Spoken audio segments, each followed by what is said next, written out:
السلام علیکم ورحمۃ اللہ وبرکاتہ۔ عزیز طلبہ، اللہ تعالیٰ کی ذات سے امید ہے کہ آپ سب خیریت سے ہوں گے اور آپ نے گزشتہ اسباق کو اچھی طریقے سے یاد کر لیا ہوگا۔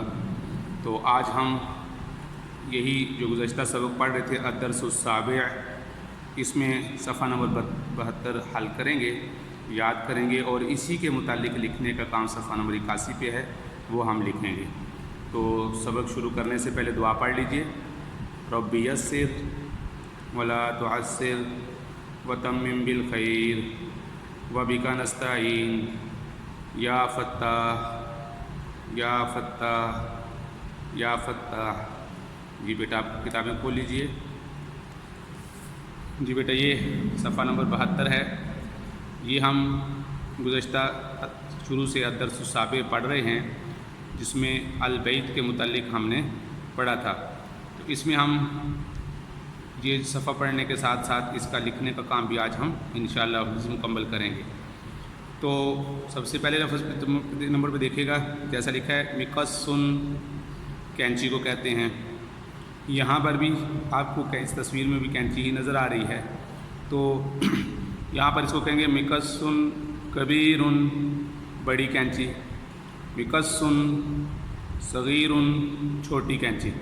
تو اب آپ نے یہاں پر دو لفظ سیکھ لیے۔ ایک تو کینچی کو کیا کہتے ہیں؟ مقصن، اور پھر بڑے کو کہتے ہیں کبیر اور چھوٹے کو کہتے ہیں صغیر۔ مقصن کبیر اور مقصن صغیر۔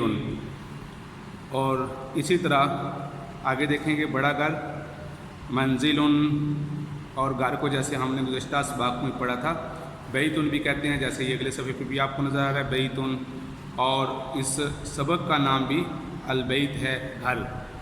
تو منزل، بڑا گھر۔ اب یہاں اس تصویر میں آپ کو والد اور بیٹا نظر آ رہا ہے۔ تو جیسا کہ ابھی ہم نے یہاں پڑھا تھا، یہ پڑھا تھا کہ بڑے کے لیے عربی میں لفظ آتا ہے کبیر، اور چھوٹے کے لیے کیا لفظ آتا ہے؟ صغیر۔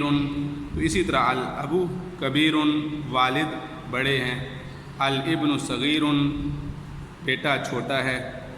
اور اس کے ساتھ ساتھ ہم یہ اس میں اشارہ بھی سیکھیں گے کہ جب کسی طرف اشارہ کر کے بتانا ہو تو ہاذہ ام، مؤنث کی طرف اشارہ کرنا ہو تو ہاذہ، اور بچی کی طرف اشارہ کرنا ہو تو چونکہ مؤنث کا اشارہ ہاذہ آخر میں گولتا جو وقف کی صورت میں ہا بن جاتی ہے وہ آتا ہے، تو ہاذہ ام ہاذہ ابنۃ۔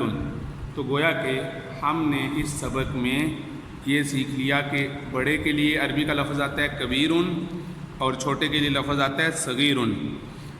اس سے پہلے آپ کتاب کے بارے میں پڑھ چکے ہیں، تو بڑی کتاب اس کی عربی کیا بنے گی؟ کتاب کبیر۔ چھوٹی کتاب کتاب صغیر، چھوٹی کتاب۔ تو اسی طرح الابو کبیر، والد بڑے ہیں، الابو صغیر، بیٹا الابن صغیر، بیٹا چھوٹا ہے، منزل، گھر، ہاذہ ام، یہ والدہ ہیں، ہاذہ ابنۃ، یہ بیٹی ہیں۔ اسی طرح آپ اپنے پڑھے ہوئے اسباق کا یہاں سے جائزہ بھی لے سکتے ہیں۔ بہت تھوڑا سبق لے کے چل رہے ہیں، اس لیے بیٹا آپ اس کو اچھے طریقے سے یاد کرتے رہیں۔ اب آپ نے اس سے پہلے بیتن کا لفظ پڑھ لیا،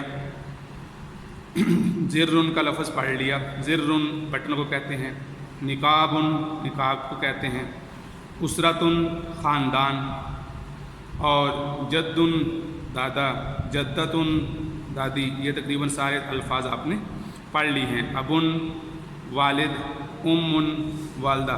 یہ یہاں پر آپ دیکھیں، یہ بیٹا آپ نے تمام الفاظ پڑھ لی ہیں، شماعۃ، عبرۃ۔ اسی طرح یہاں پر خاندان کے متعلق اسرۃ، جد، حدیقۃ، شجرۃ، وردۃ۔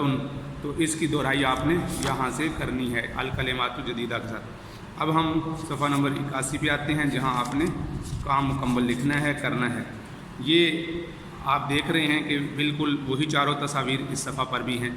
تو اب یہاں پر لکھیں گے مقصن کبیر، اور یہاں لکھیں گے مکسن صغیرن، اور یہاں پر الابو کبیرن، الابن صغیرن، جیسا کہ ہم نے پیچھے پڑھا ہے، اور یہ لکھیں گے منزل، اور اسی طرح یہاں پر لکھیں گے ہاذہ ام اور ہاذہ ابنۃ، یہ والدہ ہیں اور یہ بیٹی ہیں۔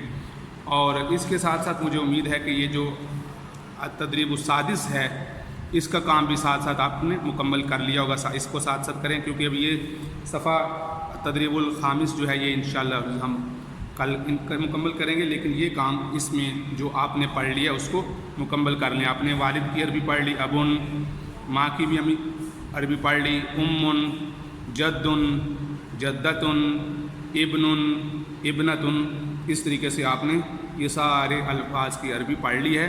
تو اگر اس کا کچھ کام باقی ہے تو اس کو بھی مکمل کر لیں، جیسے آج کے سبق میں ہم نے پڑھا کینچی، مکسن، نکابن، گلاب کا پھول بھی ہم نے پڑھ لیا، وردتن، تو جو الفاظ آپ نے پڑھ لیے ہیں تو وہ آپ اس کو ساتھ ساتھ مکمل کرتے جائیں گے، اور انشاءاللہ اس کے بعد ہمارا 2 دن کا جو سبق رہ جائے گا اس میں تدریب الخامس ہے اور وہ بھی مکمل کریں گے۔ تو یہاں آپ اس طریقے سے لکھنے سے پہلے التدریب السادس میں اردو سے عربی کا جائزہ خود لے سکتے ہیں، اور پچھلے صفحات میں الکلمات الجدیدہ میں آپ عربی سے اردو کا جائزہ آپ خود لے سکتے ہیں بغیر تصاویر کی مدد سے۔ تو اس لیے بیٹا اس کام کو آپ مکمل کریں، اور اسی طرح اس کے ساتھ ساتھ جو گزشتہ اسباق پڑھ لیے ہیں شروع سے، یہاں سے اس کی بھی دہرائی کرتے رہیں ساتھ ساتھ، تاکہ یہ بھی ازبر رہیں، یاد رہیں۔ اور یہ جو صفحہ ہے، صفحہ نمبر 70 پہ جو الفاظ دیے گئے ہیں اجرتن، بطانیتن، کمبل، وسادتن، تکیہ، اس کو بھی اچھے طریقے سے یاد کریں۔ مجھے امید ہے کہ انشاءاللہ یہ کام ساتھ ساتھ آپ مکمل کر رہے ہوں گے۔ السلام علیکم ورحمۃ اللہ وبرکاتہ۔